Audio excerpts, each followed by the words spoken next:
मधुबनी के विधान पार्षद सह भाजपा नेता सुमन कुमार महासेठ ने विकासशील इंसाफ पार्टी से मधुबनी विधानसभा क्षेत्र से नामांकन दाखिल किया है। वहीं इनके समर्थन में महाराष्ट्र के पूर्व मुख्यमंत्री सह भाजपा चुनाव प्रभारी देवेंद्र फडणवीस व भाजपा नेता सह स्वास्थ्य मंत्री मंगल पांडे पहुंचे और उपस्थित सभा को संबोधित किया। अपनी वाणी को विराम देता हूं। जय मिथिला, जय मैथिली। 36 विधानसभा के प्रत्याशी के रूप में मैं आपके बीच में हूं। मैं तो आज स्वागत करने के लिए यहां आया हूं अपने महाराष्ट्र के पूर्व मुख्यमंत्री और बिहार के चुनाव प्रभारी श्री देवेंद्र फडणवीस जी का, बिहार के स्वास्थ्य मंत्री और भारतीय जनता पार्टी के पूर्व अध्यक्ष श्री मंगल पांडे जी का, हमारे मंच पर हैं अरुण शंकर जी जो पूर्व विधायक हैं, वर्तमान में खजौली के भी विधायक हैं। हम अपने बचौल जी का स्वागत करता हूं जो बिस्पी के पूर्व विधायक रहे हैं, आज पुनः भारतीय जनता पार्टी के विधायक के रूप में हैं। सभी सम्मानित कार्यकर्ता में तो सबका नाम जानता हूं। जो मंचासीन है हमारे जनमंगे जी हैं जो झंझारपुर के जिला प्रमुख हैं, राजकुमार मिश्र जी हैं जो विधानसभा के प्रभारी हैं, प्रफुल्ल झा जी हैं जो कर्मठ और जिला स्तर के कार्यकर्ता अपने भारतीय जनता पार्टी के हैं, भारत भूषण यादव जी हैं, बिंदे पासवान जी हैं जो यहाँ वीआईपी पार्टी के जिला अध्यक्ष हैं, जुगे सानी जी, किरण दीदी जी हैं जो पूर्व में राष्ट्रीय मंत्री। जब मुझे कहा गया कि आपको नाव छाप से लड़ना है, एक बार तो मुझे सदमा सा लगा कि मैं अपना परिवार छोड़कर मैं कहां जाऊंगा, लेकिन बाद में लगा कि मैं उसी परिवार एनडीए परिवार में हूं जिस परिवार में मैं पहले से था। हमारे भारतीय जनता पार्टी के माननीय मंगल पांडे जी हैं, हमारे नेता सुशील मोदी जी हैं, हमारे नेता नित्यानंद राय जी हैं, हमारे नेता देवेंद्र फडणवीस जी हैं। सभी लोगों से ने आदेश दिया कि आपको नाव छाप पर ही चुनाव लड़ना है और इसी के तहत मैं आपके बीच में नाव छाप लेकर के बिहार के एनडीए सरकार में नीतीश को मुख्यमंत्री बनाने के लिए हूं। हम बाजे छी कनी मैथिलियों में, क्योंकि मिथिला के हम भूमि पर छी कि मिथिला के जन जन के आई मधुबनी विधानसभा में जो लगातार हम सब 1980 से लड़ रहा छी, वैसे पहले हम सब जनसंघों से लड़े चली और लगातार 2000 ईस्वी से भारतीय जनता पार्टी के हम जीत हासिल कर ली। कोनो एहन चुनाव नहीं 1980 से लेकर के और 2015 तक के चुनाव में ये कार्यकर्ता बनकर के जेनी विद्यमान रहलखिन उनका से कदम बे कदम मिला करके चुनाव जितावे के काम कर लिए। आई हम स्वयं उम्मीदवार छी, हम बहुत बात नहीं बाजब क्योंकि हम कहीं अंतर से भावुक हो गई है। हम अपन नेता देवेंद्र फडणवीस जी के और मंगल पांडे जी के सुने लाइली है। हम सब अहाँ के बीच में लगातार रहब। अभी एगो केवल आग्रह करब कि 30 दिन ला 25 दिन ला अहाँ सब हनुमान जी बन जाओ हमरा लेल। हनुमान जी के प्रसंग अला कहे छी कि जब सीता जी के हरण भऽ गेल छल वही समय में राम जी व्यथित छलखिन और वही समय में हनुमान जी जो उनकर भक्त छलखिन उनका समझ में नहीं ले कि हम राम जी के व्यथा केना दूर करिए। सीता जी के वियोग में राम जी परेशान छलखिन, राम जी के कहल नहीं गए हनुमान जी के कि सीता जी के आके दूर कर लावे के है, पता लगा कर लावे के है की हाल में है। और हनुमान जी के लगले कि जब तक हम सीता जी के पता लगाकर नहीं लाए तब तक जो है से ये राम जी आजादी के 50 साल के बाद भी मधुबनी जो नेपाल से सटा हुआ हमारा जिला है अंधेरे में रहा करता था। उस अंधेरे से उजाले की ओर ले जाने का काम नीतीश कुमार और सुशील मोदी की सरकार ने इस बिहार के अंदर नरेंद्र मोदी जी के आशीर्वाद और सहयोग से किया। मित्रों, आज जिस सरकार ने इस बिहार को अंधेरे से उजाले की ओर ले जाने का काम किया, जिस सरकार ने टूटी हुई सड़कों और गड्ढों से चिकनी सड़कों की ओर ले जाने का काम किया, जहां विद्यालयों में शिक्षक नहीं होते थे वो विद्यालय याद कीजिए, आज के नौजवानों को नहीं मालूम होगा, विद्यालय के भवन नहीं होते थे, पेड़ के नीचे बच्चे जाते थे, साथ में बोरा लेके जाते थे, बोरा बिछा के बैठते थे, तब उनको बैठने का जगह मिलता था, तब वह बच्चा स्कूल में पढ़ता था। बहुत पुरानी बात नहीं है, यह बात मैं आज से 20 साल पहले की केवल कर रहा हूं, जब राष्ट्रीय जनता दल का शासन इस राज्य के अंदर में था। आज ऐसी स्थिति नहीं है। आज विद्यालय भी बने हैं, विद्यालयों में शिक्षक भी बने हैं, शिक्षकों को भी पैसा मिल रहा है, महाविद्यालयों में भी शिक्षक को पैसा मिल रहा है। यह वही बिहार है जहां हर 6 महीने पे प्रोफेसर गंगाराम झा जी, किरण जी, ये सारे हमारे प्रोफेसर मंच पर बैठे हुए, ये वही बिहार है जिस बिहार में हर 6 महीने पर शिक्षक, विद्यालय और महाविद्यालय के शिक्षक आंदोलन करते थे। इनको पैसा नहीं मिलता था, साल साल भर, 1.5 साल का बकाया वेतन हो जाता था। लेकिन आज सरकार शिक्षकों को वेतन देने का काम करती है, समय पर वेतन देने का काम करती है, सम्मान देने का काम करती है। यह वही राज्य है जहां पर अस्पतालों में चिकित्सकों की कमी थी। मैं 3 साल से स्वास्थ्य मंत्री बना हूं, केवल 3 वर्षों के अंदर हमने 9000 डॉक्टरों की बहाली इस राज्य के अंदर की है। केवल 3 साल के अंदर हमने 14,000 नर्सों की बहाली इस राज्य के अंदर की है।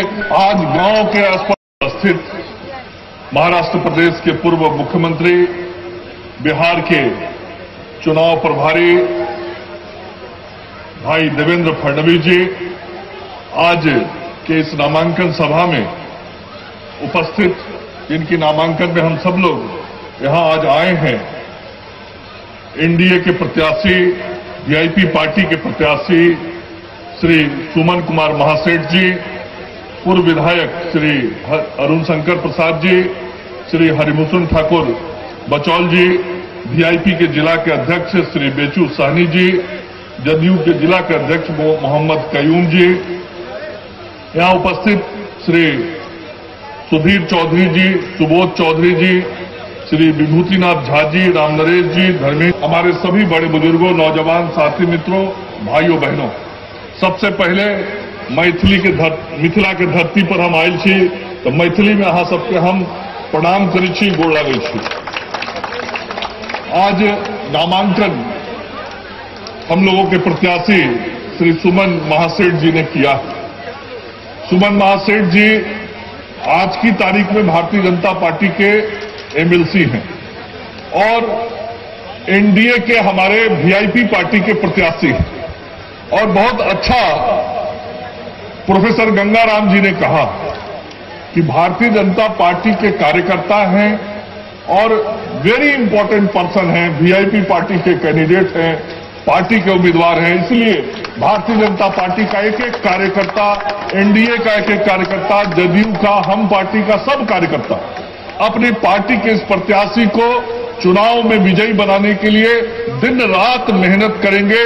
और मुझे पूरा विश्वास और भरोसा है कि इस मधुबनी की धरती पर पिछली बार एनडीए कुछ मतों से पराजित हो गया था, लेकिन यह मधुबनी की धरती एनडीए की धरती रही है। यह मधुबनी की धरती वह धरती है जिस धरती ने पिछले लोकसभा के चुनाव में 80,000 वोटों की बढ़त केवल इस विधानसभा से नरेंद्र मोदी जी के पक्ष में दिलाने का काम किया था। ये वो धरती है जो हमेशा नीतीश कुमार जी और सुशील मोदी जी के पक्ष में खड़ा रही है। यहाँ की जनता ने हमेशा समर्थन दिया है। यहाँ के विधानसभा के चुनाव में 2010 के चुनाव में मुझे याद है, मैं कई दिनों तक इस धरती पर स्वयं इस विधानसभा की लड़ाई लड़ रहा था। इस विधानसभा के गांव, गली, मोहल्लों के बारे में मुझे जानकारी है और मुझे पूरा विश्वास और भरोसा है कि यहाँ समाज के किसी भी वर्ग का व्यक्ति, चाहे वो अगड़ा वर्ग का हो, पिछड़ा वर्ग का हो, अति पिछड़ा वर्ग का हो, दलित हो, महादलित हो, समाज का हर तबका भारतीय जनता पार्टी और एनडीए के साथ था, है और रहेगा। और निश्चित रूप से सुमन कुमार महासेठ 10 नवंबर को यहां से विजयी होकर एनडीए के प्रत्याशी के रूप में नीतीश कुमार जी को मुख्यमंत्री बनाने के लिए जाएंगे।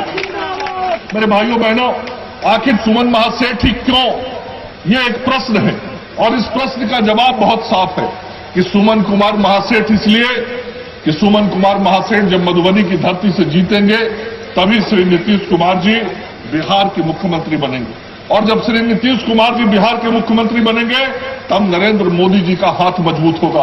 और मधुबनी की जनता, हर व्यक्ति, हर समाज का लोग नरेंद्र मोदी के हाथ को मजबूत करना चाहता है। इसलिए निश्चित रूप से सुमन कुमार महासेठ को जिताने का काम मधुबनी की जनता करेगी। मधुबनी की जनता इसलिए सुमन कुमार महासेठ को जिताने का काम करेगी कि मधुबनी की जनता ने 2005 के पहले के भी बिहार को देखा है और 2005 के बाद के भी बिहार को देखा है। 2005 के पहले का बिहार कैसा था? मोदी जी के नेतृत्व में, नीतीश जी के नेतृत्व में परिवर्तन हुआ, ये हमारे सामने उन्होंने रखा। बहनों और भाइयों, ये जो चुनाव है, ये चुनाव नरेंद्र मोदी जी का भविष्य ठहराने वाला चुनाव नहीं है। ये चुनाव नीतीश जी के भविष्य का फैसला करने वाला चुनाव भी नहीं है। ये चुनाव मंगल जी के भविष्य का फैसला करने वाला चुनाव भी नहीं है। ये चुनाव सुमन महासेठ जी के भविष्य का फैसला करने वाला चुनाव भी नहीं है। ये चुनाव बिहार के युवाओं के जीवन का फैसला करने वाला चुनाव है। बिहार का भविष्य क्या होगा, बिहार के युवाओं का भविष्य क्या होगा, बिहार के महिलाओं का भविष्य क्या होगा, बिहार के गरीब का भविष्य क्या होगा, बिहार के किसान का भविष्य क्या होगा, बिहार के मजदूर का भविष्य क्या होगा, बिहार के पिछड़ों का, अति पिछड़ों का भविष्य क्या होगा, इसका फैसला करने वाला ये चुनाव है। 5 साल हम एक सरकार को चुनकर देते हैं, पर अगर वो सरकार निकम्मी निकले, अगर वो सरकार आत्म केंद्रित निकले, अगर वो सरकार भ्रष्ट निकले, तो 50 साल हमको पीछे जाना पड़ता है। और बिहार ने देखा, 15 साल बिहार में लालू जी की सरकार हमने दी। अनाचार, दुराचार, अत्याचार, भ्रष्टाचार, इसकी एक गटार गंगा हमने इस बिहार के अंदर उन 15 सालों में देखी। सरकार तो 15 साल रही, पर बिहार को 50 साल पीछे ले जाने का काम लालू जी के उस समय की राजद की सरकार ने किया। और पिछले 15 सालों में, उन 15 सालों में जो गड्ढे पड़े थे, और 15 सालों में बिहार के साथ जो अन्याय हुआ था, और 15 सालों में बिहार जो पिछड़ा था, उसको भर भर के, उन गड्ढों को भर भर के बिहार को सामने लाने का काम नीतीश जी के नेतृत्व में एनडीए की सरकार ने किया। और पिछले 6 सालों में मोदी जी के नेतृत्व में जिस प्रकार से भारत और बिहार में हमने परिवर्तन देखा, पहली बार एक ऐसा नेता देश का प्रधानमंत्री बना जिसका घर नहीं, परिवार नहीं, संसार नहीं, जो अपने जीवन का हर क्षण और अपने रक्त का हर कण केवल भारत माता की सेवा के लिए देता है। ऐसे एक प्रधानमंत्री जिनको अपने लिए संपत्ति नहीं खड़ी करनी, जो कहते हैं मेरी संपत्ति तो मेरी जनता है, मेरी संपत्ति तो 130 करोड़ भारत माता के हमारे सपूत हैं, ऐसे कहने वाले हमारे आदरणीय प्रधानमंत्री मोदी जी इस देश के प्रधानमंत्री बने तो एक परिवर्तन हमने देखा। और पहली बार गरीब का बेटा प्रधानमंत्री बनता है तो गरीबों का विचार करता है, गरीब का बेटा प्रधानमंत्री बनता है तो किसानों का विचार करता है, मजदूरों का विचार करता है। और पिछले 5-6 सालों में जिस प्रकार से गरीबों के साथ एक प्रकार से न्याय करने की कोशिश आदरणीय प्रधानमंत्री जी ने की, हम देख रहे हैं इस कोरोना की महामारी में, चाहे बिहार हो चाहे भारत हो, हर जगह गरीबों के घर राशन पहुंचा, गरीबों के घर गैस पहुंचा, हमारी माताएं बहनों के। Bureau report, Madhubani.